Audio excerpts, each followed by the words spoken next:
Yang pertama waridnya apa namanya? Nur hidayah. Kemudian yang kedua dinamakan nur inayah, yaitu Allah akan mendatangkan kepada kamu warid supaya apa? Terselamatkan dari kekuasaan debu-debu dunia ini, sehingga betul-betul debu dunia ini tersingkir dari kamu dan kamu bebas dari perbudakan dunia ini. Ya, masih terbebas. Inayah adalah terbebas dari perbudakan dunia. Nanti ke tahap ketiga, perbudakan diri kita sendiri. Ini tahap-tahap waridan. Apapun yang menghalang ketika Allah menurunkan warid, berarti Allah ingin menarik kamu menuju kepadanya. Maka apapun jalan tersebut akan Allah bersihkan untuk kamu. Apapun yang jadi penghalang.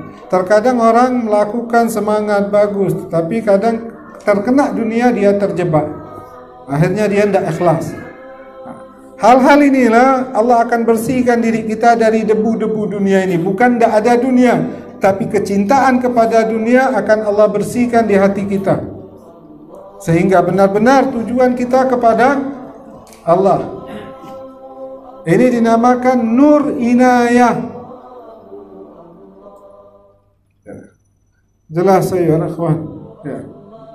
Ini prosesnya.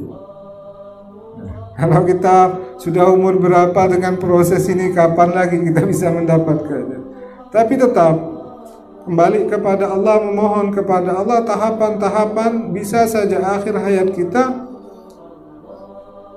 Allah cabut kecintaan kita kepada apapun, sehingga cinta kita kepada Allah dan Rasulnya bisa terjadi. Ya. Ini prosesnya. Dari nur hidayah, kemudian nur inayah terus. Ya. Kalau nur hidayah masih ada kekhawatiran, tidak ikhlas. Dia giat ibadah, semangat sekali ibadah.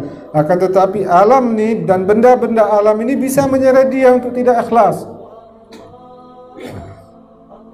Mungkin dia tidak ikhlas, dia giat ibadah, mungkin ada pujian seseorang, atau dunia yang datang kepada dia, harta yang melimpah datang kepada dia. Bisa saja hal-hal yang sekelilingnya menyeret dia untuk tidak ikhlas. Lalu Allah selamatkan dia dari perkara-perkara yang akan menyeret dia, menurunkan derajat dia ke bawah.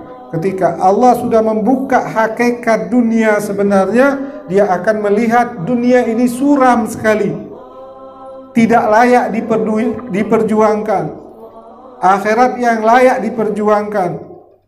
Ya, seperti Rasulullah pernah mengatakan melihat bangkai kambing, kamu tahu dunia ini kalau aku memberikan kamu bangkai ini kepada kamu, kamu mau atau tidak? Tidak mau. Kalau kamu bayar bangkai ini mau? Tidak mau. Bahkan kalau diberikan pun kami tidak mau. Inilah gambaran dunia. Kita bisa menggambarkan dunia seperti itu.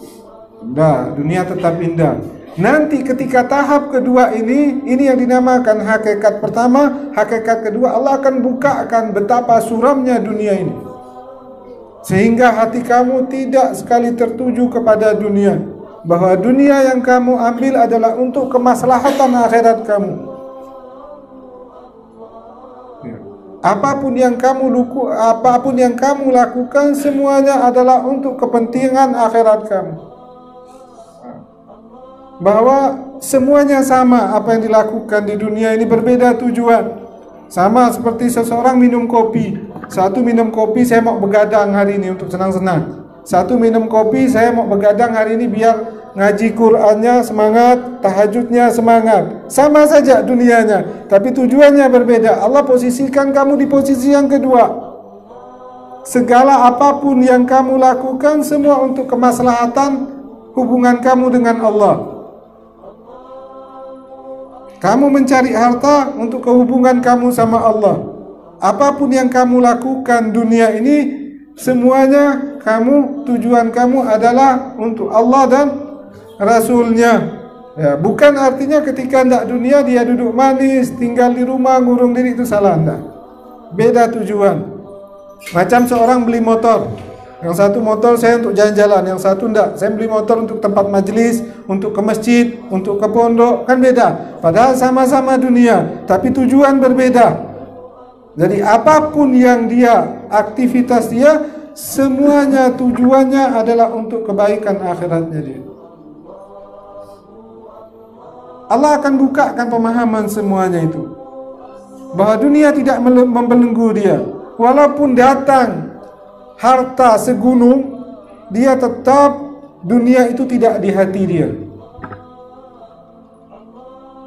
Ya, yang artinya Allah merdekakan dia.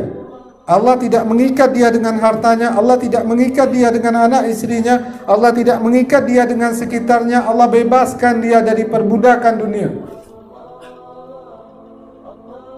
Ini warid yang kedua, ini dinamakan inayah. Nah, dari sini orang-orang arifin mengatakan ketika dia beribadah, dia merasakan bahwa itu semuanya adalah karunia Allah, karena semuanya bimbingan Allah. Dia tidak merasakan amal apapun yang dia lakukan itu dari diri dia. Ini orang yang semuanya yang sudah mendapatkan waridat, ini yang bisa merasakan. Dia tahu dia dibimbing oleh Allah. Allah yang membukakan jalan untuk dia. Sehingga setiap ibadah dia tidak membanggakan ibadah dia, akan tetapi setiap ibadah yang dia lakukan, dia bersyukur Allah tempatkan dia di tempat itu.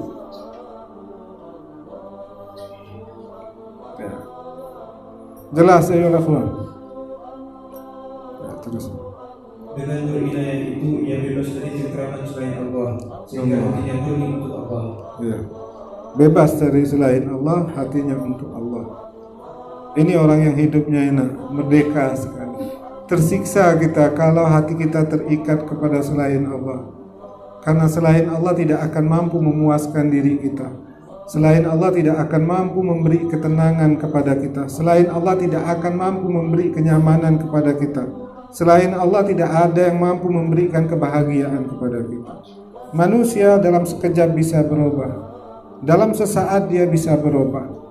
Dan kita tidak mungkin bisa mendapatkan ridha manusia.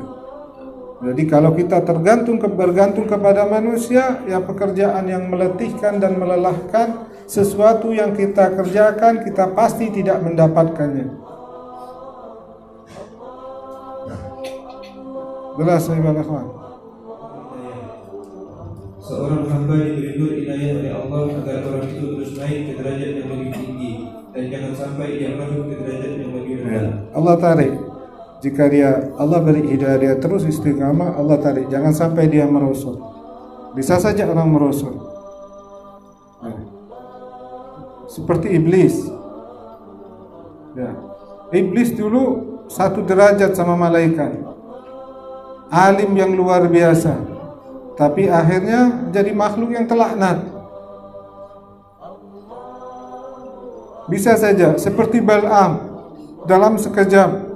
Bahkan Bal'am itu bisa melihat apapun. Tapi dia mati dalam terlaknat. Bisa saja. Jadi Allah akan menyelamatkan kamu, menarik kamu agar kamu tidak terperosok ke bawah. Jelas. Ini nur inayah. Ini tangga yang kedua menuju kepada Allah. Jadi tangga yang ketiga ini yang dinamakan wusul, sampainya seseorang kepada Allah.